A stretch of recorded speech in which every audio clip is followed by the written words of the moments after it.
Cisco from Intel's Health and Life Sciences team. I'm our lead solutions architect, and I've had the pleasure in my career following a number of excellent speakers, but I'll say this is the first time I've ever followed a magician, for those of you who were here before. But unfortunately, I only have 7 minutes, so I can't promise to make all your big data problems disappear. So I want to start with a couple trends when it comes to big data analytics in healthcare. The first being the shift that we're seeing, not just in the United States, but worldwide, from volume-based care to value-based care. Of course, for as long as healthcare has been around, clinicians have, it's their top priority providing the best care for their patients. But really, this economic or payment model shift is causing all organizations to look very closely at what they can do with data, how they can put it to use, and how they can use it to become more efficient and put the very limited high-touch resources where they're needed most. Here's a quote from the Department of Health and Human Services, Sylvia Burwell, and they have some very solid metrics in place for how they're going to accelerate this transition. Most notably, in 2018, they are looking to have 50% of all payments be according to a value-based model. One other key trend when it comes to big data, especially pulling together multiple data types and large volumes of information, is personalized medicine. You've probably seen a lot of presentations and demonstrations and solutions here around genomics. The kind of magical barrier, which has historically been talked about as $1,000 to sequence the human genome, has been reached this year. And now the next barrier is how do we take all this information, manage it, store it effectively, and put it to use in a clinical setting. So we're starting to see some early examples of this with pharmacogenomics, so dosing for drugs like Coumadin based on how the patient metabolizes that drug, non-invasive prenatal testing, which can, of course, through a simple blood test, determine risk for developing conditions like cystic fibrosis and Downs and so forth. So this is accelerating much faster than anyone anticipated, moving this into the clinical environment. Today, one of the big challenges we hear about quite often with the healthcare organizations we work with is the siloed nature of data in healthcare. So everyone would love to pull together data from the electronic health record, both structured and unstructured. We'll talk about that in a second. Data, as I mentioned, from genomic or genetic information, claims data. You're starting to see some early pioneers pulling in patient-generated data from wearables or other medical devices, and really building analytic solutions on top of this unified data set and encompassing the full view of the patient both inside and outside the hospital. Unfortunately, there's different owners for this data. The payers typically have the claims data, providers, electronic health record, the patient themselves, maybe consumer data from wearables and fitness and socioeconomic data, that kind of thing.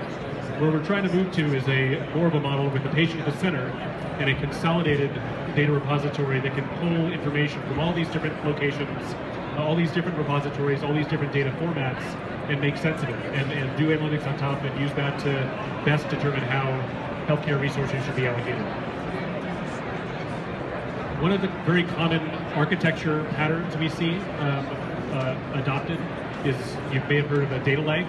Has anyone here heard of a data lake before? So this is taking, as you can see here, multi-structured data. So it doesn't have to be data that's been very tightly defined with a team of database architects with a rigid schema up front. It can take that information. It can also take unstructured information. One of the biggest repositories in healthcare is the clinical notes. So even though it's been digitized, the doctors' and nurses' notes are typically just free-form text that's been dictated into the record that's ignored by most traditional reporting tools.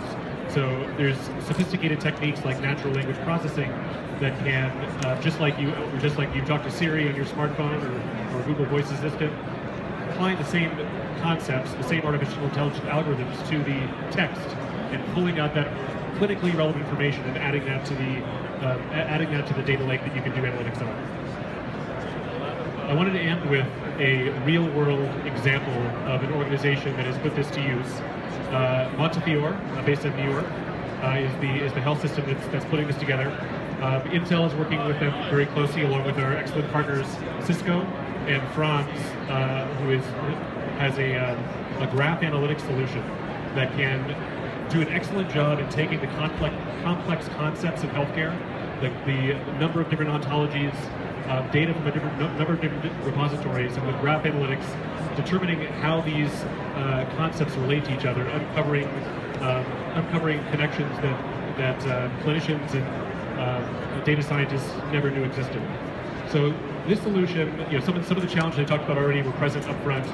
Consolidating data from different repositories, pulling in not just data from the EHR, but data even outside the health system, socioeconomic data, environmental data, data about family history, anything that could be relevant to providing better patient care and establishing predictive models that can enable you to figure out which patients will be at highest risk for going to the ICU, which patients are at high risk for a 30-day hospital readmission, which patients are at high risk for extended, longer than expected hospital stay.